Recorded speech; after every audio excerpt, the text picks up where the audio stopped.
Hello friends, नमस्कार। मैं प्रियंका स्वागत करती हूँ आप सभी का आपके अपने चैनल टारगेट टीचर जॉब में। तो फ्रेंड्स, यहाँ पर आज हम पढ़ेंगे डीएलएड फर्स्ट सेमेस्टर का हिंदी विषय और ये है आपका राजन सीरीज, जिसमें हम लोग बहुविकल्पी प्रश्न पढ़ चुके हैं और ये आपका लेक्चर नंबर 5 है, जिसमें हम देखेंगे आज अति लघुत्तरीय प्रश्न।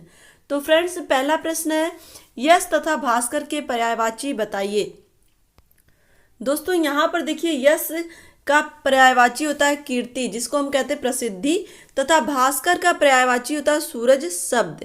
तो दोस्तों, जैसा कि आपको पता है, सूरज का और भी पर्यायवाची है दिनकर, दिवाकर, भानु, भास्कर। तो ये सब सूर्य के पर्यायवाची हैं। तो दूसरा क्वेश्चन यहाँ पे, तुकांत शब्द क्या है। तुकांत शब्द क्या है? तुकांत शब्दों में उच्चारण की दृष्टि से समस्त शब्दों में अक्षरों तथा स्वरों की किसी भी प्रकार की एक रूपता होती है। रुष्ट, पुष्ट, दुष्ट, झोंक, पोंक, टोंक, अंडा, पंडा, संडा, डंडा, कंडा, मंडा। तो दोस्तों, यहाँ पर देखिए, जो साउंड क्रिएट हो रहा है वो एक जैसा साउंड क्रिएट कर रहा है। कहीं देखिए यहाँ पे अक्षरों से, तो कहीं कहीं पे स्वरों से, कहीं ध्वनियों से। तो इसी तरह से दोस्तों देखिए, हम लोग इंग्लिश में या हिंदी में तो इसको तुकांत कहते ही हैं, लेकिन इंग्लिश में इसी को हम जब स्टेंजा के लास्ट में जब हम पोएट्री पढ़ते हैं तो वहाँ पे भी राइम स्कीम पूछता है, तो उसी को हम क्या कहते हैं, तुकांत शब्द कहते हैं, जहाँ पे एक जैसा लय, एक जैसा ध्वनि उत्पन्न होता है। चलिए आगे देखते हैं। क्वेश्चन नंबर 3 है यहाँ पे, अनेक शब्दों के स्थान पर एक शब्द का प्रयोग क्या है। भाषा को स्पष्ट, संक्षिप्त तथा सुंदर बनाने हेतु वाक्य को एक ही शब्द में व्यक्त करने वाले शब्द को एक शब्द कहा जाता है।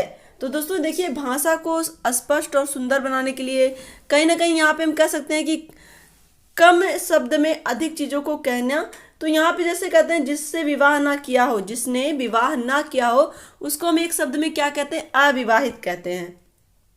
जिसकी कोई उपमा ना हो, उसको हम अनुपम कहते हैं। जिसकी कोई तुलना ना हो, अतुलनीय कहेंगे। तो एक शब्द, ये आपके कॉम्पिटेटिव एग्जाम में भी दोस्तों पूछता है कि अनेक शब्दों के लिए एक शब्द में, जहां पे आपको एक शब्द बताने होते हैं।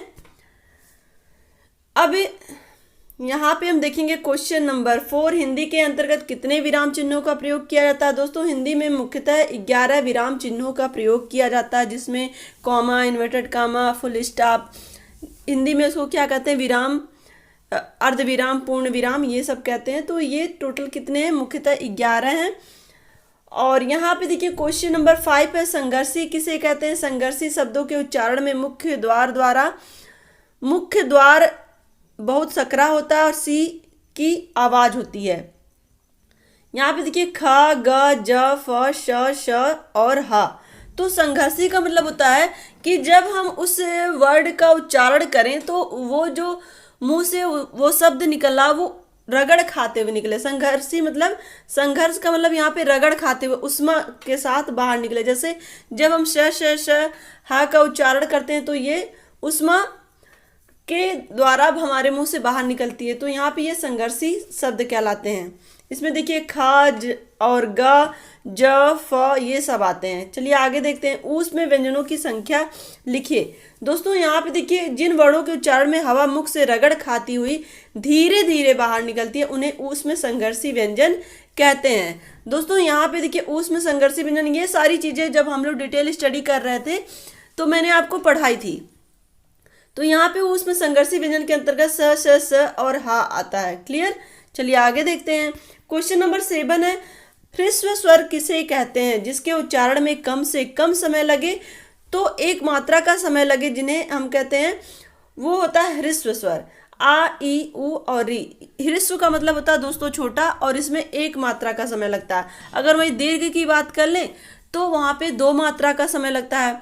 और वहीं पे अगर हम बात कर लें प्लुत स्वर की, तो प्लुत में 3 मात्रा का समय। जैसे कि अगर हमें बोलना ओम, तो वहां पे हम ज्यादा देर तक बोल रहे हैं, तो वो प्लुत स्वर होता है। तो दोस्तों, यहाँ पर हमें क्या समझना है, ह्रस्व स्वर, जिसमें 1 मात्रा का समय लगता है। यहाँ पे देखेंगे हम क्वेश्चन नंबर 8, अर्वाचीन और उचित का क्रमशः विलोम लिखिए।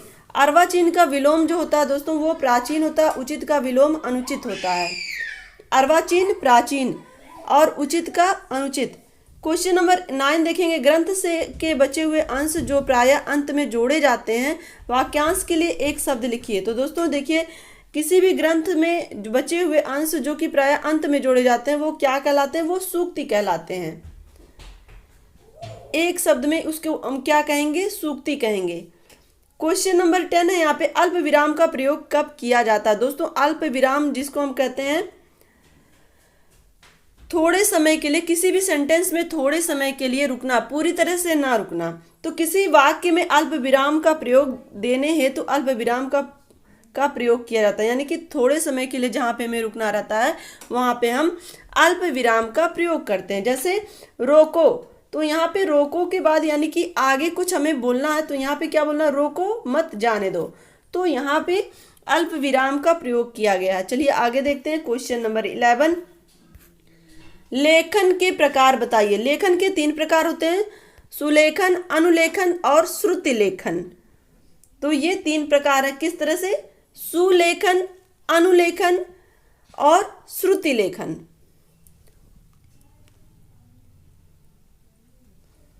क्वेश्चन नंबर 12 देखेंगे, लेखन शिक्षण से आपका क्या अभिप्राय है? दोस्तों भाषा की ध्वनियों को जब प्रतीकों तथा संकेतों के माध्यम से लिपिबद्ध किया जाता है तो उसको हम क्या कहते हैं? लेखन कहते हैं। यानी कि जो भी हम अपने मुंह से ध्वनि निकाल रहे हैं उस ध्वनि को अगर हमें वर्ण रूप में लिखना है तो उसको हम एक प्रतीक के रूप में लिखेंगे, और वो प्रतीक एक लिपि के रूप में होता है। जैसे कि हमारे हिंदी भाषा की जो लिपि है वो देवनागरी लिपि है। जैसे अगर हम का बोल रहे हैं तो हम का लिख भी रहे हैं, तो ये क्या है? ये लेखन हो गया। क्लियर? यहाँ पे देखिए क्वेश्चन नंबर 13 है, लेखन शिक्षण की विधियां बताइए। लेखन शिक्षण की प्रमुख विधियां निम्नलिखित हैं। तो यहाँ पे देखिए जैकॉर्ड विधि, मॉन्टेसरी विधि और पेस्टोलॉजी विधि, ये लेखन शिक्षण की प्रमुख विधियां हैं। अब दोस्तों यहाँ पे क्वेश्चन नंबर 14 है, वाक्य किसे कहते हैं? मनुष्य के विचारों की पूर्णता लिखित तथा मौखिक रूप में व्यक्त करने वाले समूह को वाक्य कहते हैं। वाक्य का मतलब क्या होता है? अगर इंग्लिश में हम इसे कहें तो सेंटेंस कहते हैं, यानी कि हम अपने भाव और विचारों को लिख के या बोल के जब व्यक्त करते हैं तो एक सेंटेंस के रूप में व्यक्त करते हैं, वही सेंटेंस को ही तो हम वाक्य कहते हैं। इंग्लिश में उसे हम सेंटेंस कहते हैं। जब भी हमें कोई शब्द बोलना है, तो कोई भी चीज़ हमें मांगना है या किसी को हमें समझाना है, तो एक शब्द में तो हम समझाते नहीं है, कई शब्द हम वहाँ पे जोड़ करके जो शब्दों का समूह बनता है वो क्या कहलाता है? वाक्य कहलाता है। अब यहाँ पर हम देखेंगे दोस्तों क्वेश्चन नंबर 15, भाषा की 4 दक्षताएं बताइए। पढ़ना, लिखना, बोलना तथा सुनना भाषा की 4 दक्षताएं हैं। तो दोस्तों इसको हम क्या कहते हैं? सुबोपाली, सुनना, बोलना, पढ़ना और लिखना। अब यहाँ पर हम देखेंगे क्वेश्चन नंबर, इसको आप इस तरह से भी याद कर लीजिएगा, सुबोपाली, सुबोपाली,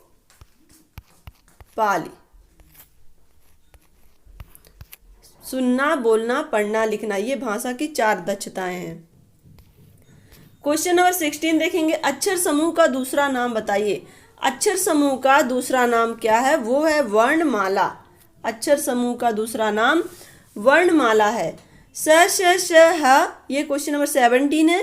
स, श, श, ह किस प्रकार के व्यंजन है? दोस्तों अभी हम लोगों ने पढ़ा ये ऊष्म संघर्षी व्यंजन है। क्यों ऊष्म संघर्षी है?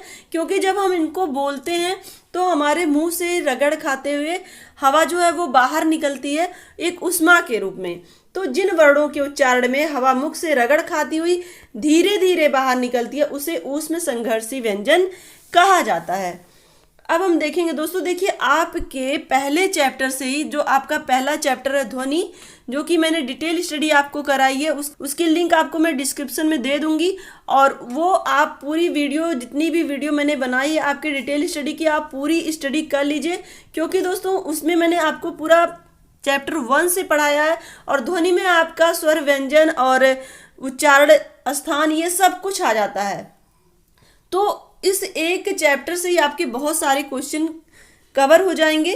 तो यहाँ पे देखिए क्वेश्चन नंबर 18 है, भाषा शिक्षण के 4 प्रमुख कौशल कौन कौन से हैं? भाषा शिक्षण के 4 प्रमुख कौशल श्रवण, उच्चारण, वाचन और अभिव्यक्ति है। श्रवण यानी कि सुनना, उच्चारण करना, वाचन एवं अभिव्यक्ति और अपने विचारों को व्यक्त करना। चलिए आगे देखते हैं क्वेश्चन नंबर 19।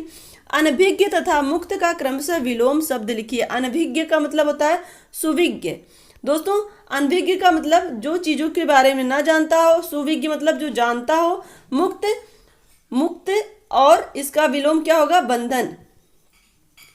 Question number 20। छात्राज्ञा किस प्रकार के व्यंजन है। दोस्तों देखिए जब हम बहुविकल्पीय प्रश्न पढ़ रहे थे या देखिए आपके अति लघु उत्तरीय पढ़ रहे हैं तो इन सब में आपको वही क्वेश्चन घूम फिर के देखने को मिल रहा है। तो छात्राज्ञा और श्रा ये 4 संयुक्त व्यंजन होते हैं। जब हम लोग व्यंजन पढ़ रहे थे ध्वनि वाले चैप्टर में तभी मैंने आपको बताया था। और यहाँ पे देखिए क्वेश्चन नंबर 21। ओ और अ का उच्चारण स्थान कौन सा है। यहाँ पे देखिए दोस्तों ओ और अ का उच्चारण स्थान क्या है। तो दोस्तों यहाँ पे देखिए आपके लिए उच्चारण स्थान लर्न करना जो मैंने आपको सिखाया था, अकु विसर्जनीय नाम कंठा इचु ऐसा नाम तालु, जिसका एक अपना सूत्र होता है। तो ओ और अ का जो सूत्र है उदय तो कंठोस्त, तो कंठोस्त मतलब कंठ और ओष्ठ दोनों उसमें आ रहा है। तो यहाँ पे